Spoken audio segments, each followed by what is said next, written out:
어제 운전을 하다가 휠체어를 밀고 가는 나이 지긋한 백인 할아버지를 보았습니다. 휠체어에는 제 나이쯤 되어 보이는 젊은 남자가 힘 없이 축 늘어진 채로 앉아 있었어요. 제 생각에는 아마 몸에 마비 증상이 있는 것으로 보였습니다.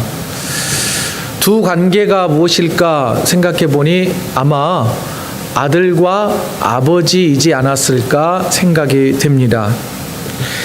흐린 날씨 탓인지 이 아들을 앞에 태우고 휠체어를 밀고 가는 이 할아버지의 뒷모습이 굉장히 고단해 보였습니다.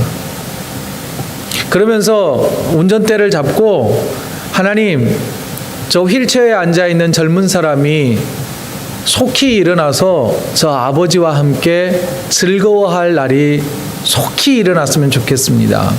하나님, 저 사람도 일으켜 세워주십시오 라고 하는 기도를 잠깐 드렸습니다.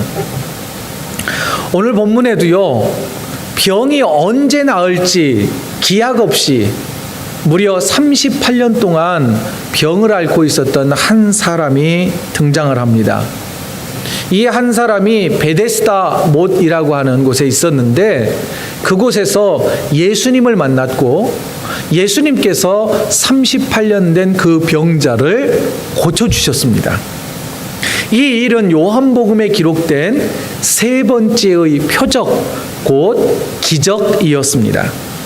그러면 저는 여러분들과 함께 이 시간 베데스다라고 하는 연못에서 38년 동안 병을 앓던 그 사람을 고쳐주셨던 예수님의 세 번째의 기적 사건을 함께 살펴보면서 은혜를 나누기를 원합니다. 성경을 보면 예수님께서 유대인의 명절을 맞아서 예루살렘에 가셨다라고 성경은 말해주고 있습니다. 그 명절이 어떤 명절인지는 정확히 성경에서 말해주지 않지만은 아마도 유대인들의 3대 명절인 유월절, 오순절, 초막절 중에 하나가 아닐까 싶습니다. 한번 표를 보시면은요, 오순절과 초막절은 또 다른 이름으로도 불리기도 했습니다. 3대 명절이 되면 수많은 유대인들이 예루살렘 성 안으로 모여듭니다. 그리고 성 안에서는 축제가 벌어지고요.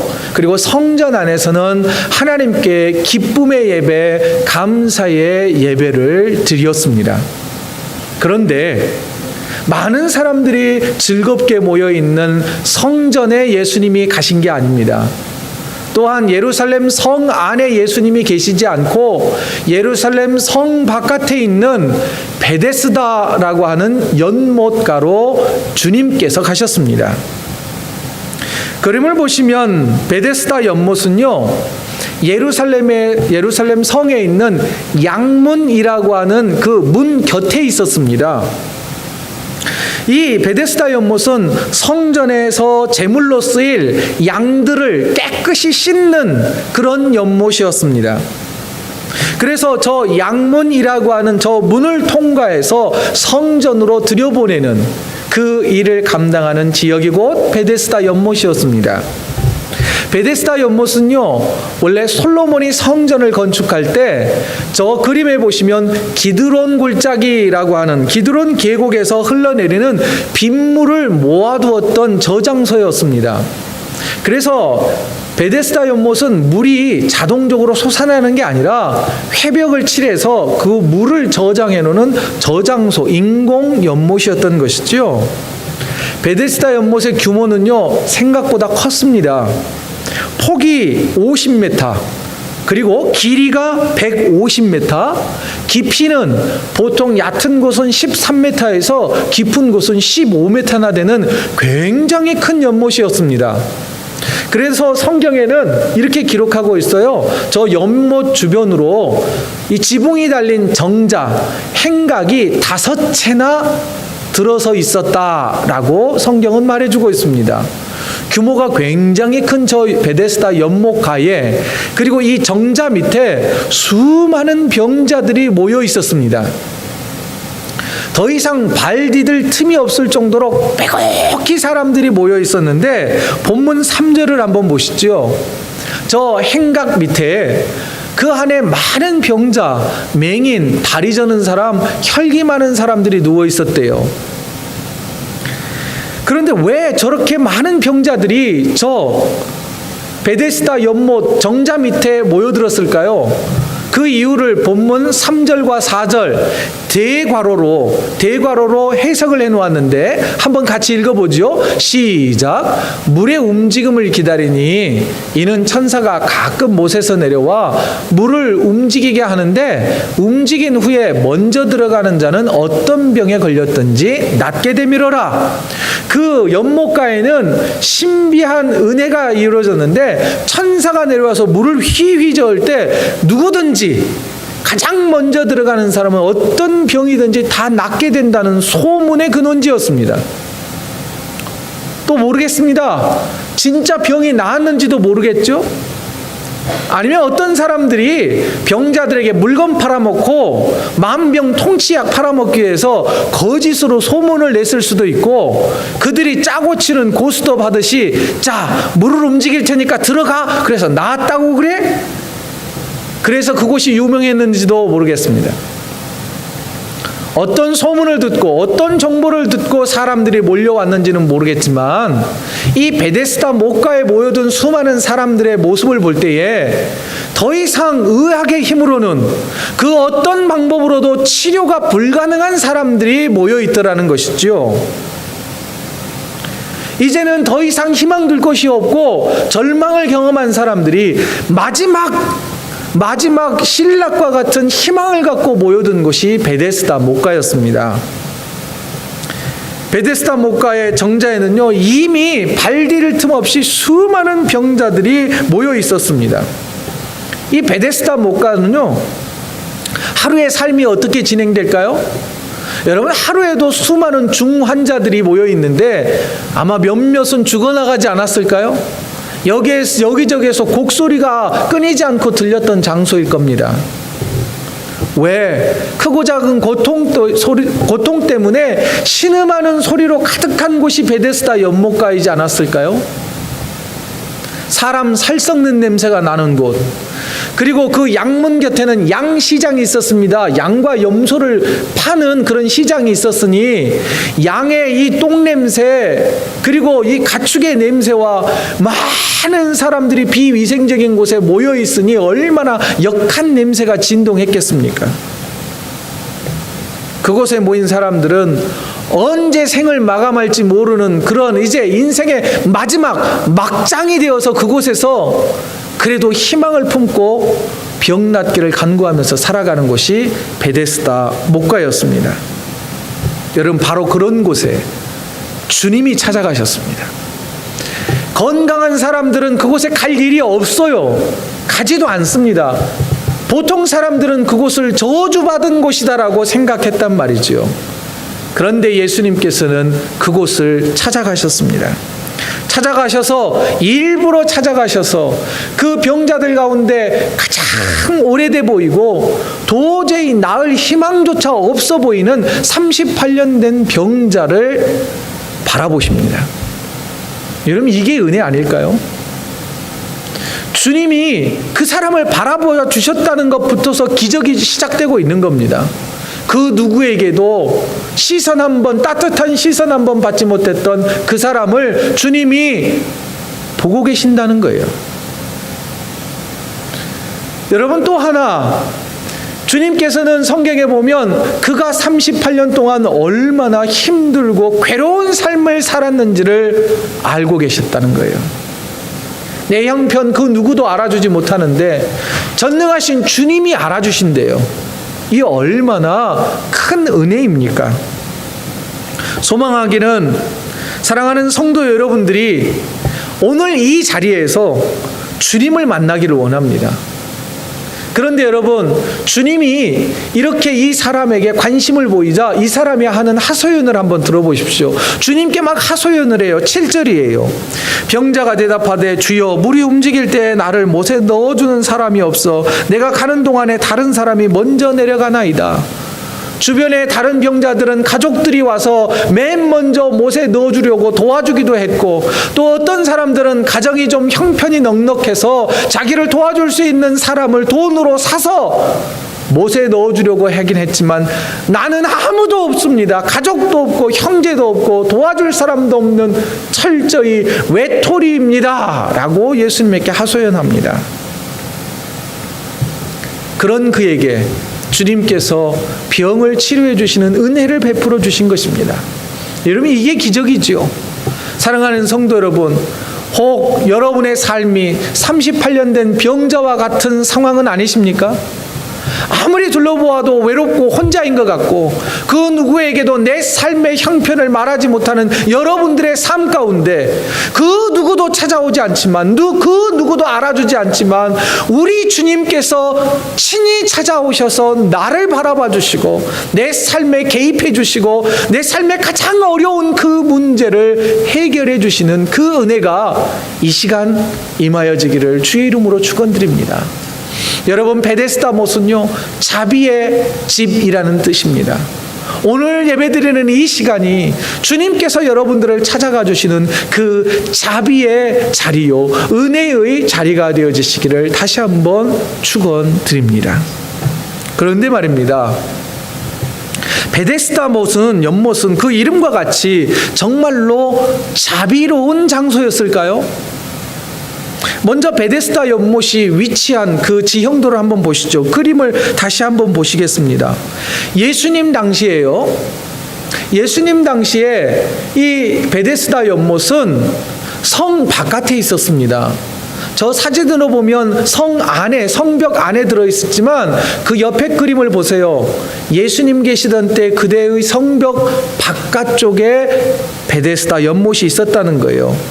이것은 어떤 의미인지 아세요? 성 안에서 살 수 없어서 바깥으로 쫓겨나 살던 사람들이 있었던 곳이 바로 베데스다 연못이었다는 거예요. 당시 사람들은 병이 들잖아요. 중한 병에 걸리면 하나님께서 저주했기 때문에 심판받아 죄로 인하여서 벌받아서 그들이 병을 앓는다고 생각을 했어요. 그러니 그 사람들은 병이 낫기 전까지는 성 안으로 들어갈 수도 없었어요. 들어갈 수 있는 방법이라고는 단 한 가지, 병이 나아야만 성 안으로 들어갈 수 있었습니다. 여러분, 중한 병에 걸렸으면 하나님께 나아가서 예배드리면서 기도하면서 주님, 내 병을 좀 치료해 주세요 라고 예배라도 드리고 기도라도 하고 싶은 게 사람의 마음 아닐까요? 그런데 병이 걸렸다는 그 이유만으로도 성 밖으로 쫓겨나서 성전 안에 들어가서 예배 드릴 수도 없었다는 거예요. 그러니 베데스다 연못가에 모여든 사람들은 하나님의 은혜로부터 점점 멀어져서 사는, 자비라고는 전혀 기대할 수 없는 그곳에서 사는 사람들이 바로 베데스다 연못가에 모인 병자들이었다는 것입니다. 또한 베데스다 못에는요, 물이 움직일 때 가장 먼저 들어가는 단 한 사람에게만 기적이 나타나는 거 아닙니까? 그렇다 보니 그곳은요, 너나 할 것 없이 그 단 한 사람이 되기 위하여 남을 짓밟고 수단과 방법을 가리지 않고 경쟁해야 하는 너무 무서운 자리였던 것입니다. 그러니 자비의 집이라고 불리는 베데스다 연못은요, 그 이름과는 너무나 다른 곳이었어요. 비열하고 정의 없고 무섭고 무한 경쟁이 있는 정말 무자비한 곳이 베데스다 연못이었다는 것입니다. 웨스터민스터 대학교 김근주 교수라는 분이 이 오늘 본문을 해석하는 글에 보니까 이렇게 기록되어 있더라고요. 베데스다 연못은 오늘 우리가 살아가는 사회의 축소판이다. 어떤 면에서 같을까요? 베데스다 연못에는요, 어떤 병에 걸렸든 그 누구든 가장 먼저 연못에 들어가면 병을 나을 수 있는 평등한 기회가 주어졌다라고 말합니다. 모든 기회가 균등하다라고 말하는 곳이 베데스다 연못이었어요. 그 어떤 요구 조건도 없습니다. 그냥 먼저 가기만 하면 되는 거예요. 또 하나, 언제 천사가 내려와서 은혜를 베풀어 줄지, 물을 휘저을지 그 누구도 알지 못한다는 거예요. 시간에 있어서도 공평하게 아무도 모른다. 이런 공평함을 이야기합니다. 모든 사람에게 기회가 균등한 것처럼 보여집니다. 하지만 생각해 보십시오. 못에 누가 가장 먼저 뛰어들어갈 수 있을까요? 덜 아픈 사람, 그죠? 조금 더 건강한 사람. 예를 들어 제가 요즘 두통이 좀 심해요. 이런 사람은 빨리 달려갈 수 있잖아요. 제가요 손가락이 좀 골절이 됐거든요. 이 사람은 쉽게 달려갈 수 있어요. 또 생각해 보세요. 만일 그 가운데 육상 선수가 있었더라면, 몸은 아직은 멀쩡하다면 얼마든지 먼저 들어갈 조건이 많은 사람들이 많이 있었습니다. 게다가 가족이 도와줄 수 있다면, 또 도울 수 있는 사람을 돈으로 살 수 있는 재력이 있다면 상황은 달라지죠. 이런 의미에서 볼 때 베데스다라고 하는 이 공간은요, 이 연못은 공평을 기회로, 공평한 기회가 주어졌다는 것을 가장 불공평한 장소에 기적이 나타난다라고 하는 소문이 도는 곳이었다는 것이에요. 물론 그것도 사람 사는 곳이니 정이 있었을 것입니다. 서로 아이고 얼마나 힘들었어요. 나는 여기가 아파요. 당신은 어디가 아프세요 하면서 서로를 좀 위로하고 격려하기도 했을 것입니다. 그러나 그것은 잠시뿐입니다. 천사가 내려온다는 것은 다 집어치우고 바람이 휙 한번 불어서 물결이 출렁거리면 이곳은 난장판으로 변하는 거예요. 아수라장으로 변하는 거예요. 너나 할 것 없이 짓밟고 주먹질을 해서라도 가장 먼저 뛰어가기 위해서 물불을 가리지 않는 생지옥으로 변하는 것입니다. 거기에는요 이웃도 없어요. 사랑도 없어요. 정의도 없어요. 오직 경쟁만이 있을 뿐입니다. 잘 생각해 보십시오. 우리가 사는 사회의 모습은 아닌가요? 우리가 몸담고 있는 교회의 모습은 아닌가요? 교회에 앉아있지만, 예배드리며 앉아있지만 그런 마음의 자세를 버리지 못하는 우리의 자세는 아닌가요? 자, 이런 시각에서 38년 된 병자가 예수님에게 하는 하소연을 한번 다시 보십시오. 본문 7절입니다. 병자가 대답하되 주여 물이 움직일 때에 나를 못에 넣어주는 사람이 없습니다. 아무것도 없다는 거예요. 자기에는. 내가 가는 동안에 다른 사람이 먼저 내려가나이다. 이 사람이 열심히 살지 않았기 때문입니까? 물이 동한다는 소문이 들려지면, 또는 그것을 눈으로 보면 38년 동안 움직이지 못했던 그 몸뚱아리를 어떻게든 움직여서, 어떻게든 비벼서 살갗이 다 까지더라도 제일 먼저 들어가기 위해서 노력하지 않았을까요? 했을 거라는 거예요. 엄청난 노력을 했을 거라는 것이에요. 하지만 그는 매번 패배자였어요. 매번 실패했단 말이에요. 여러분, 혹시 저와 여러분의 모습이 38년 된 병자의 모습은 아닙니까? 어떻게든 살아보려고 그렇게 노력하고 그렇게 발버둥을 쳐보았지만 여전히 제자리인 내 모습, 그래서 원망과 좌절과 실패를 맛본 그 모습이 우리의 모습은 아닌가요? 그런데요, 그런 실패와 좌절과 절망 가운데 있는 그 38년 된 병자에게 예수님께서 기적을 베풀어 주셨다는 거예요. 수많은 사람들이 있는데 굳이 왜 그 한 사람을 선택해 주셨는지 아무도 몰라요. 그건 예수님의 주권이에요. 쉽게 표현하자면 그건 예수님 마음인 거예요. 여러분, 이게 기적인 거예요. 자기가 아무것도 남아있지 않고 온통 실패와 좌절과 절망과 외로움뿐이었던 그 사람을 선택하셔서 치료해 주신 그것이 기적이라는 거예요.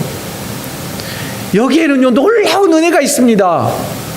주님이 기적을 베풀어 주시는 대상, 주님이 은혜를 베풀어 주시는 그 기준은요, 세상의 기준과 다르다는 거예요. 보십시오. 예수님이 누구의 친구였어요? 가난한 자들, 병든 자들, 고아와 과부의 친구들이라고 말하지 않습니까? 예수님이 베풀어 주신 기적은요, 세상의 가치와 생각을 뒤집어 버리는 것이었습니다. 우리가 살아가는 사회에서는 절대 일어나지 않을 정말 신비로운 역전의 은혜가 이 베데스다 목가에서 일어난 거예요. 사랑하는 성도 여러분, 38년 된 병자를 고치신 예수님께서 세상의 가치가 아닌 우리가 상상하지도 못할 그 은혜를 믿음이 있는 저희와 여러분에게 베풀어 주신다는 것을 믿으시기 바랍니다. 세상의 높은 자들을 부끄럽게 하시는 분이 주님이시라는 거예요. 연약한 자들을 들어 쓰시는 분이 주님이시라는 거예요. 한 걸음 더 나아가서 연약한 나를 찾아오셔서 구원의 은혜를 베풀어 주시기를 기대하자는 거예요. 그리고 간구하자는 거예요. 주님, 제 모습이 38년 된 병자의 모습과 같습니다. 그러나 저는 이 병자와 같이 주님이 나를 찾아오셔서 위로해 주실 것을 확신합니다 라고 하는 믿음이 저와 여러분에게 필요한 때가 바로 지금인 것입니다. 한 가지 더 나누고 싶은 것은요, 예수님께서 38년 된 병자에게 던진 질문과 그리고 또 한 가지 명령의 의미를 좀 되새겨보자는 겁니다. 본문 6절의 말씀을 한번 보시죠. 6절 우리 다 같이 한번 읽겠습니다. 시작.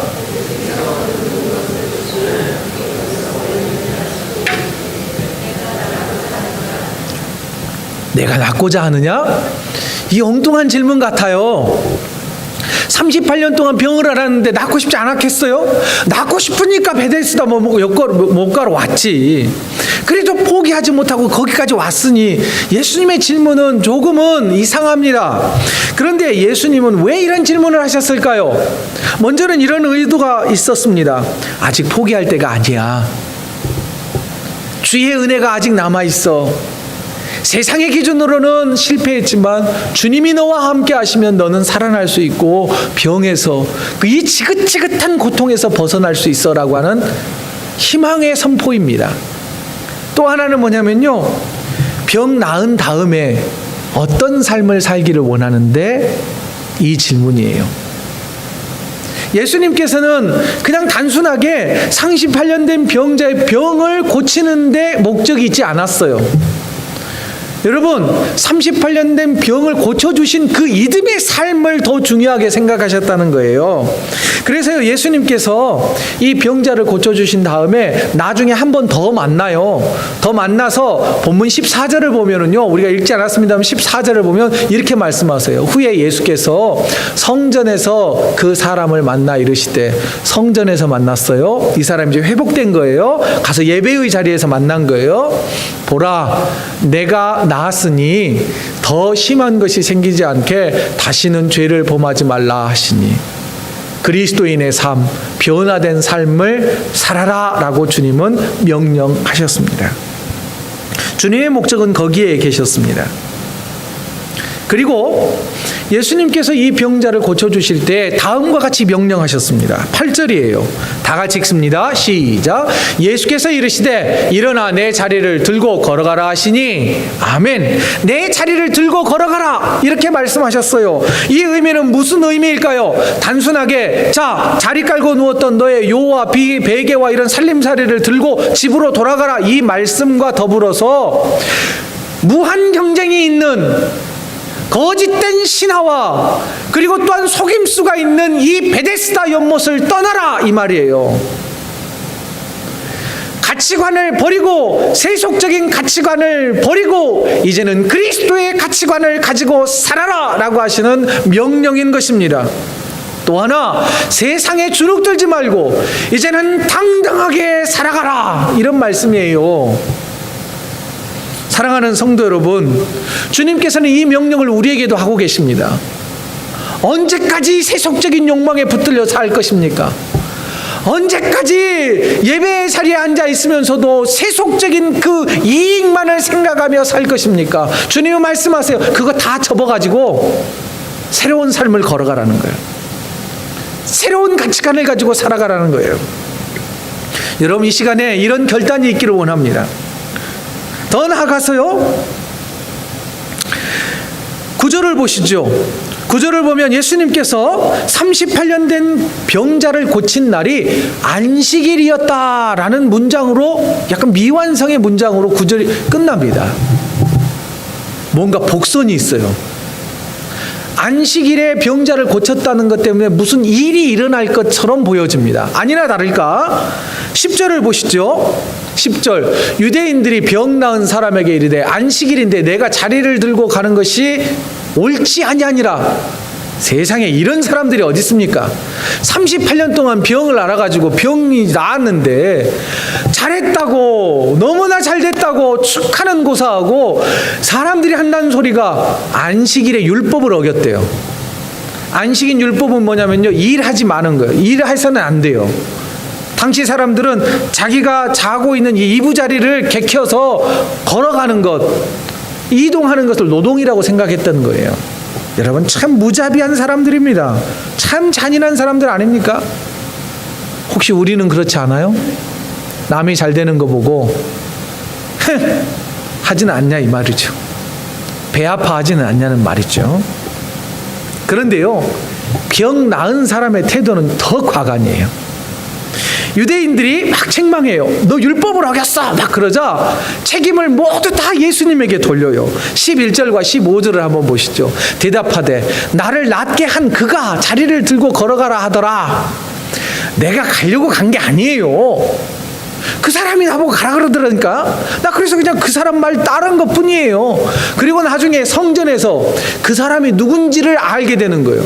병 고쳐준 사람이 누군지도 몰랐던 거예요. 그 사람은 성전에서 예수님이라는 것을 알게 되잖아요. 그러자 예의 못된 사람 같으니라고. 15절 보세요.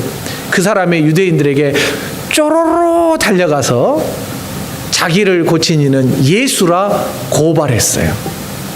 이런 배은망덕한 사람이 어디 있습니까? 병을 고쳐줬더니 유대인들에게 예수가 나 일하라고 시켰다고 고발하는 저런 못된 사람이 어디 있어요? 그 사람이 우리일지도 몰라요. 은혜를 베풀어 줬는데 은혜는 고사하고 하나님의 은혜로부터 멀어져 가고 하나님 모른 척 아나무인격으로 살아가는 우리의 모습일지 모른다는 거예요.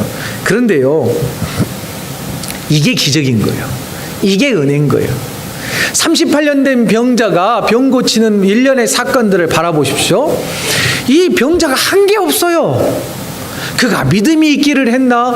또한 그의 삶이 변하기를 했나? 아니면 그가 가서 예수님이 나를 고쳐줬다고 복음을 증거하기를 했나? 그 어떤 것도 없습니다. 자랑할 것도 칭찬할 것도 단 한 가지도 없는 그런 사람을 예수님께서 선택하셔서 유대 유월절에 핍박이 있을 걸 알면서도 그 사람을 고쳐주셨다는 게 은혜 아닙니까?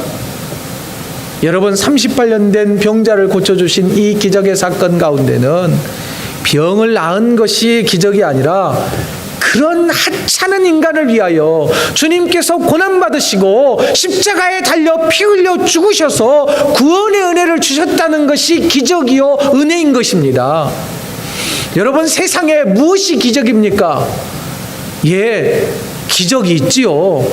뜻하지 않았고 예상하지 못했던 기적이 분명히 있습니다. 그러나 그리스도인들에게 있어서 가장 큰 기적과 은혜는 무엇일까요? 나 같은 사람 위하여 주님이 십자가에 달려 죽으신 것이 은혜요 기적이 아닐까요? 나 살리기 위하여 주님이 고난받으신 것이 기적이지요. 이게 기적인 거예요. 다른 게 기적이 아니에요. 다른 기적 구하지 마시고요. 성도라면 이 기적을 은혜로 받아 누리는 저와 여러분이 되어지기를 원합니다. 말씀을 정리해 볼까요? 실패와 좌절과 힘겨운 상황에 놓여 계십니까? 그렇다면 주님이 여러분들을 찾아가실 겁니다. 주님이 여러분 곁에 계시다는 것을 경험할 수 있는 저와 여러분 되기를 원합니다. 또 내 자리를 들고 가라 명령하시는 주님의 말씀에 순종해서 그리스도인의 삶을 살아내는 저와 여러분 되어지길 원합니다. 또 아무것도 내세울 곳 없고 솔직히 우리의 믿음을 점검해 보세요.